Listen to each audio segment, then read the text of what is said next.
Are you getting this? So once you are unhappy, what the Lord says, Same Kritva, wonderful word in the Gita.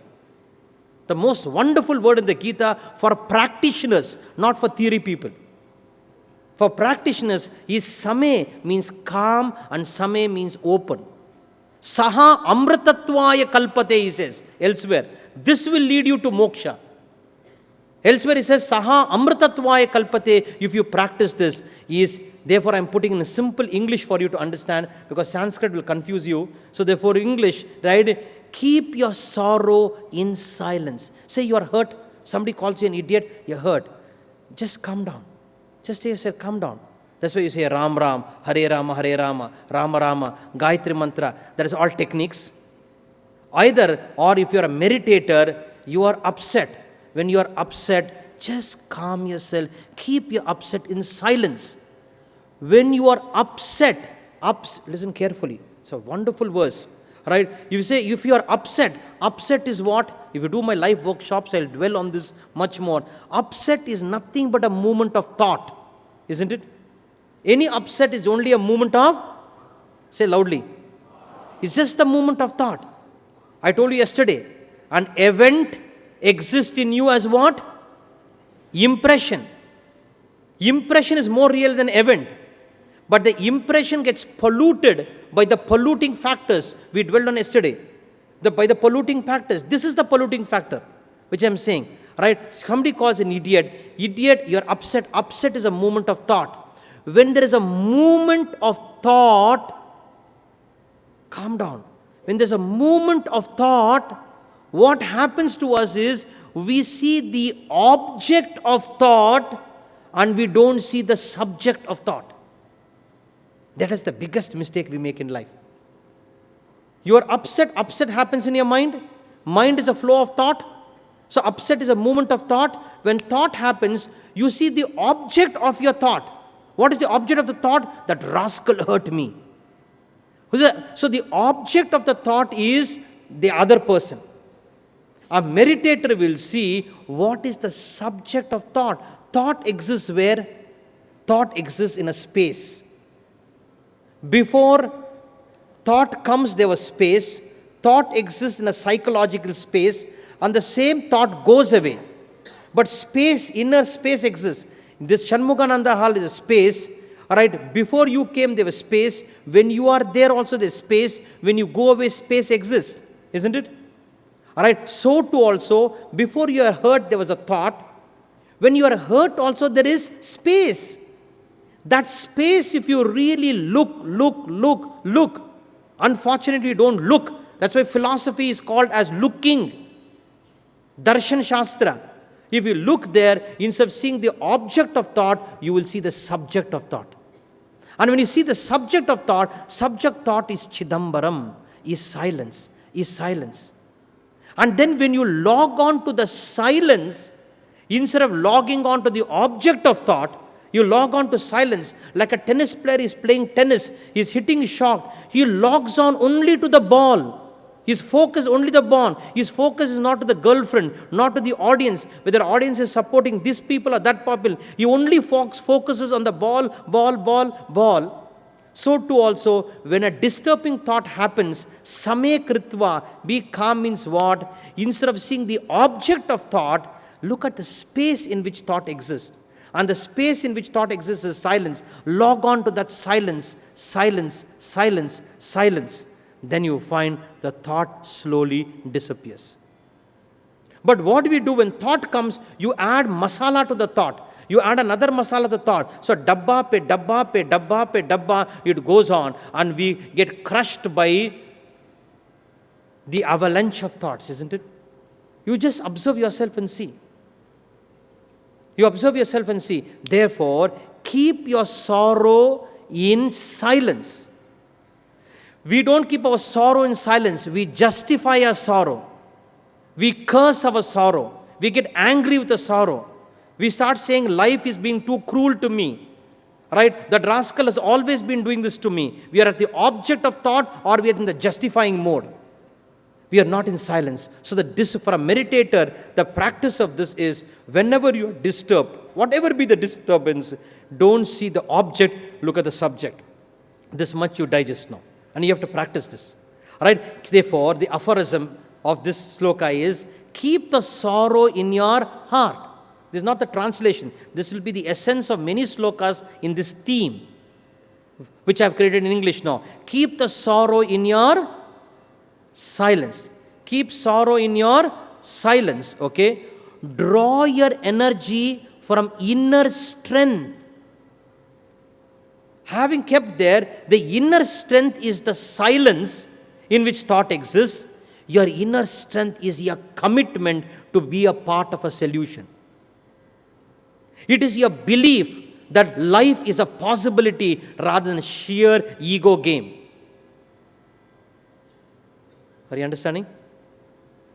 Right? Your inner strength, there's a lot of inner strength. Hanuman had a lot of inner strength. Only he knew that he locked on to the inner strength. So you have to draw your energy. Where do we draw our energy? We draw our energy from worry.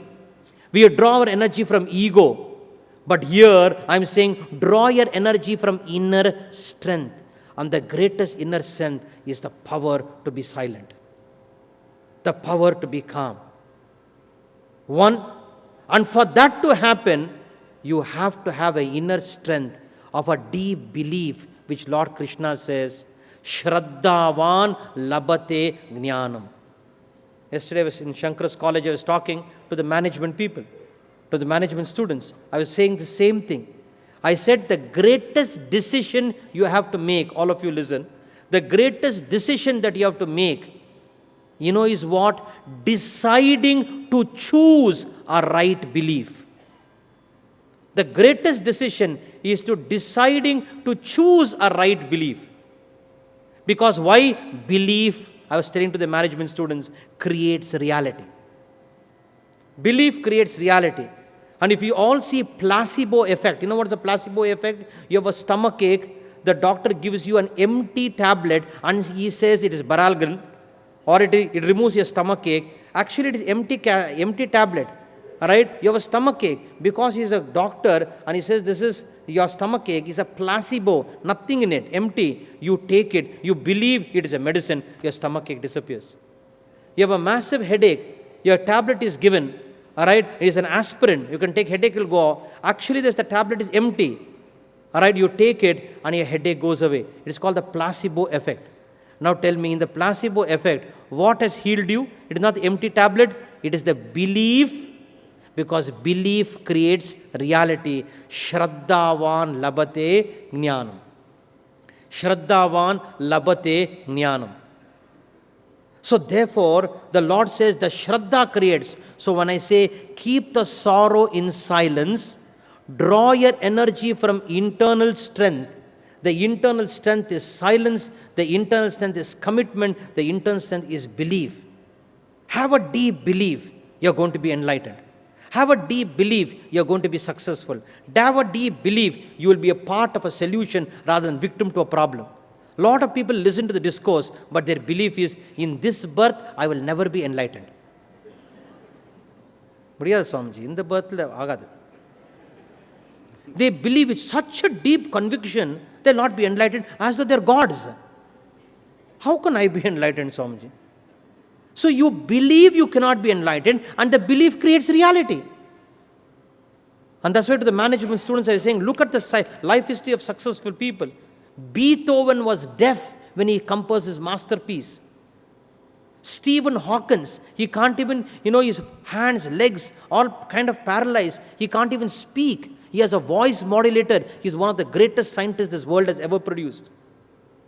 And in my book, O Mind, O Life, I've given umpteen examples. All of these people were physically challenged, but psychologically, they had a tremendous belief system. So many people who are non-engineers are running engineering units. People who are not doctors are running hospitals. Right? Because they believe I can get a know-how. I can always hire a know-how. So belief, Shraddhavan labate jnanam. Have Shraddha. Mai tohu vishwas. Sant Kabir says, I am, right? I am your belief. So therefore, when you're listening, a deep belief, Lord's blessings are there. Deep belief, I will be enlightened. A deep belief, the best things will happen to me. Right? When you have this deep belief, the best things will happen to me, with God's blessings, everything will be good, you will get a magical silence. In my book called Oh Mind, I've given this example. A Sufi fakir was in love with a girl for many years. After 15 years, they get married. They've got married, families have accepted. They sit on the boat and they are sailing through the other side. For not in one night they have spent. As they're sailing there, suddenly there is a storm. The boat is about to be sunk there, but the Sufi mystic is relaxed. The wife says, "Are you not scared we are going to die?" And the Sufi mystic says, "No." "What is the secret?" screams the wife. The Sufi mystic takes his knife, right? Because all other people are managing the boat. All other people are managing. Takes the knife, goes near her neck and says, "I'm going to kill you." And asks, "Are you scared?" And she says, "No." "Why are you not scared?" And she said, "The knife may be dangerous, but the one who is holding the knife loves me very much. 15 years loves me very much, so I am not scared." And the Sufi mystic says, "The waves may be dangerous, but the Allah who is wielding the waves loves me very much, therefore I am not scared." All right, the best things will happen when you have a belief, something beyond logic, and energy happens. So this is internal strength. So keep your sorrow in your silence. Draw your energy from internal strength and go with the flow. Please see, go with the flow. Look at Lord Krishna's life. He flows with life. He can dance. He can be a Kshatriya. He can be just a charioteer without a weapon and flowing in an area full of weapons are being hit. In all condition, he is just a flow, like a water he can flow through. The art of flowing with what is, and not fighting with what is. A Kshatriya is saying this. A warrior is saying this. And being a student of martial art, I know you have to flow with your enemy. And when flowing with the enemy, you can attack your enemy. Martial art is a demonstration of that. You have to flow. So Tai Chi and all that you do, it's a flow movements. And in the flow, as somebody attacks, you can use that person's energy and throw him off. That's why the Judo means the way of gentleness. Karate means empty hand. All very, very spiritual. And all martial art basically has come from India, from Kerala.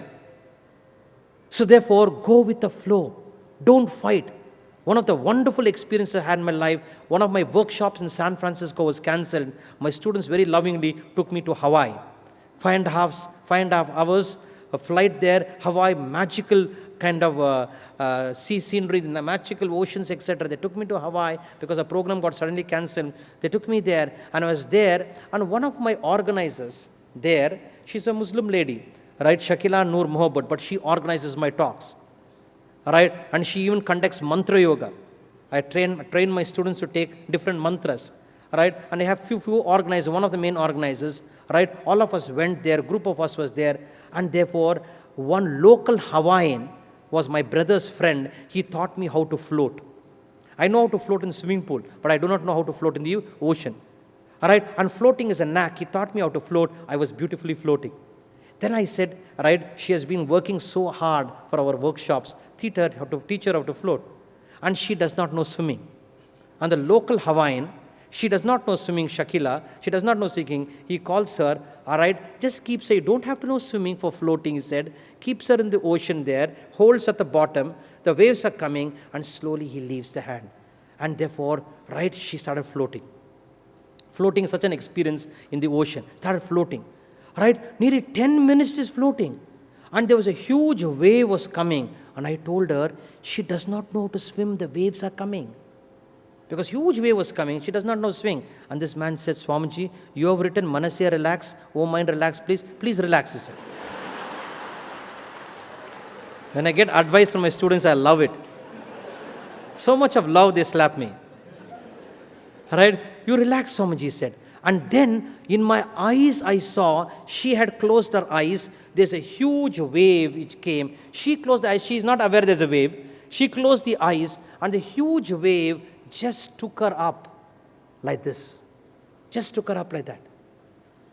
And then he told me, If you fight with a wave, you will drown.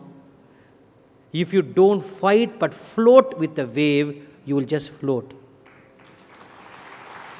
He told me, his Hawaiian person told me, his guru has taught him, dead bodies, he has given this expression, do dead bodies ever drown?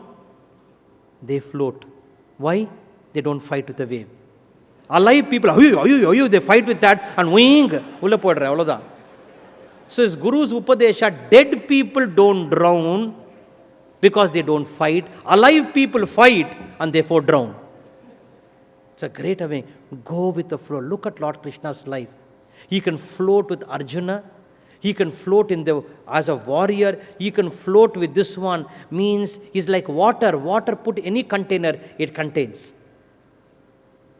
Alright, so therefore please, and the ability to float in life brings tremendous personal excellence.